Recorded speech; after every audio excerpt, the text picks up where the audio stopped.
मैं फायदे और नुकसान की बात करने के लिए आया नहीं हूँ और मैं राजनीति में कोई फायदे नुकसान की बात नहीं करता। ठीक है, मैं आपको बाकी राजनीतिक बातें मुझे पूछिए मत, मैं जवाब नहीं दूंगा। फायदा नुकसान वोट देना ये बात कभी नहीं करता। जिसको देना है वो देगा, नहीं देना वो नहीं देगा। तो मैं राज्य सरकार को, मुख्यमंत्री जी से ये अनुरोध करूंगा कि बंगाल के विकास में ये ग्रीनफील्ड एक्सप्रेस हाईवे के बाजू में उनका industrial department, urban development department मिलकर और सभी MP और MLA मिलकर अपने अपने इस कॉन्स्टिट्यूंसी में इस प्रकार की योजना करते तो इसका पहला फायदा होगा बंगाल की ग्रोथ बढ़ेगी, दूसरा फायदा होगा नए उद्योग आएंगे, तीसरा फायदा होगा बंगाल से एक्सपोर्ट बढ़ेगा, चौथी फायदा होगा कैपिटल इन्वेस्टमेंट आएगी और इसके कारण रोजगार निर्माण होगा और रोजगार निर्माण होगा तो गरीबी दूर होगी।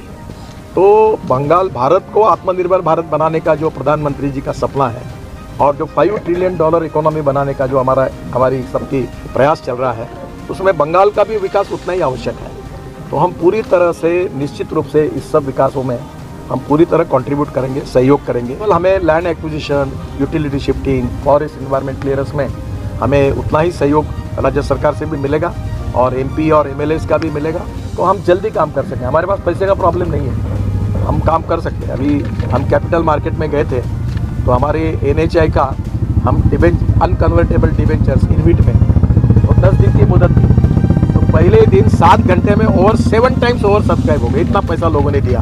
मैं आपको भी आह्वान कर रहा हूँ कि अब मैं पत्रकार, छोटे छोटे कर्मचारी, कंपाउंडर, इनके पैसे से रोड बनाना चाहता हूँ और मैं आपको गारंटेड 8.02 इंटरेस्ट दूंगा। बैंक में आपको 5% के ऊपर नहीं मिलेगा। 8.02 AAA रेटिंग है और हमने इंटरेस्ट देने के लिए कहा है कि आप ईयरली नहीं, मंथली देंगे। जो रिटायर्ड लोग हैं, पेंशनर्स हैं, उनको तो इतना रिस्पांस मिल रहा है कि हमें कोई पैसे की कमी नहीं है। केवल रोड बनाने के लिए लैंड उपलब्ध है और लैंड के भी हम रेट अच्छे दे रहे हैं और लैंड के आजू बाजू में आप ये भी योजना पर विचार कर रहे हैं कि ये एक्सप्रेस हाईवे के बाजू में अगर किसान एक फार्मर प्रोड्यूस कंपनी जैसी बनती है, वैसे अपनी सोसाइटी बनाकर आते हैं हमारे पास, तो हम ज़मीन उनकी, इन्वेस्टमेंट हमारी और लॉजिस्टिक पार्क में उतनी इक्विटी उनको देंगे। तो किसानों को, जो भूमि मालक है, वहाँ के भूमि पुत्र है, उनको रोजगार भी मिले और वो मालक भी बने। हाँ, तो ये भी योजना हम लोग तैयार कर रहे हैं कि जिसके कारण कोई भी इंडस्ट्रियल क्लस्टर में जिसकी ज़मीन है वो उसका शेयर होल्डिंग भी उसको मिलेगा। तो ये भी योजना तैयार कर रहे हैं। तो निश्चित रूप से बंगाल की सरकार को भी हम लोग सहयोग करेंगे। सर, मेरा 2 क्वेश्चन है। पहला, एक राज्य जो बोल रहा है कि सेंट्रल के पास के उसको कुछ मिलना है, जो मांग है, तो वो रुपया उसको नहीं मिल रहा है। आज ही मैंने 1600 करोड़ की घोषणा कर दी, 1000 करोड़ का CRF में पैसे की मंजूरी की। ठीक है, मैं आपको बाकी राजनीतिक बातें मुझे पूछिए मत, मैं जवाब नहीं दूंगा, पर मैं इतनी बात कह रहा हूँ कि सबका साथ, सबका विकास और सबका प्रयास।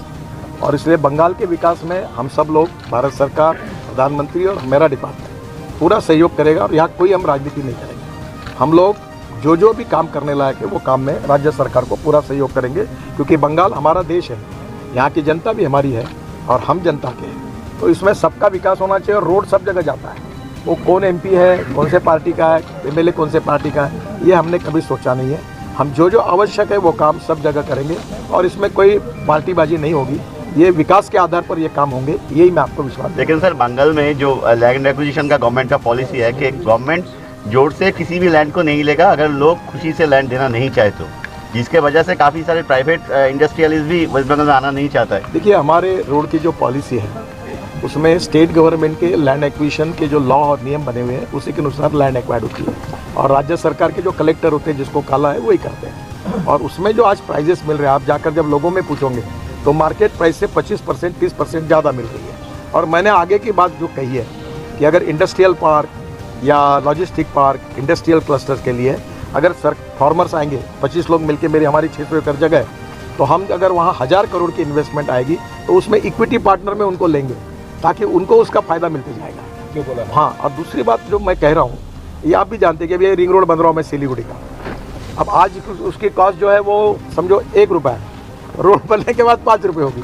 तो मैं आज ही कह रहा हूँ कि वहाँ के लोग, आजू बाजू के जो हमारे राजू जी उसमें इनिशिएटिव ले, उनके सहयोग से प्रपोजल लेके आए 600 एकड़ में इंडस्ट्रियल क्लस्टर्स का, कहीं लॉजिस्टिक पार्क का, तो उन्हीं को मैं इक्विटी में शेयर देके उन्हीं को प्रोजेक्ट बना दूंगा, तो वो मालक बन जाएंगे और उनको फ़ायदा मिलेगा। तो हम यही चाहते हैं कि जो भूमि पुत्र है, जो भूमि मालक है, उन्हीं को फ़ायदा करके डेवलपमेंट करें और यही भाव हमारे मन में है। और अगर ज़मीन लेनी पड़ेगी तो मार्केट से ज़्यादा प्राइस देकर राज्य सरकार जैसे तय करता है वैसे ही हम करेंगे। सर 2024 में तो इलेक्शन होगा, उसमें क्या बीजेपी को फायदा होगा? काफी सारी इन्वेस्टमेंट वेस्ट बंगाल में मैं आ रही है। फायदे और नुकसान की बात करने के लिए आया नहीं हूँ और मैं राजनीति में कोई फायदे नुकसान की बात नहीं करता। मैं ये सोचता हूँ कि whatever possible for me to do for the people of this country, और politics is the instrument of socio economic reform. फायदा नुकसान वोट देना ये बात कभी नहीं करना। जिसको देना है वो देगा, नहीं देना वो नहीं देगा। चुनाव 1 महीना चल रहा है, बाद में विकास का काम है, भारत सबका है, हमको सबके लिए काम करना है। और प्रधानमंत्री जी का सबका साथ, सबका विकास और सबका प्रयास, तो हम इसी प्रिंसिपल पे अपना काम कर रहे हैं। एक बात एक थोड़ा सा ये कोरोनेशन ब्रिज का जो निर्माण था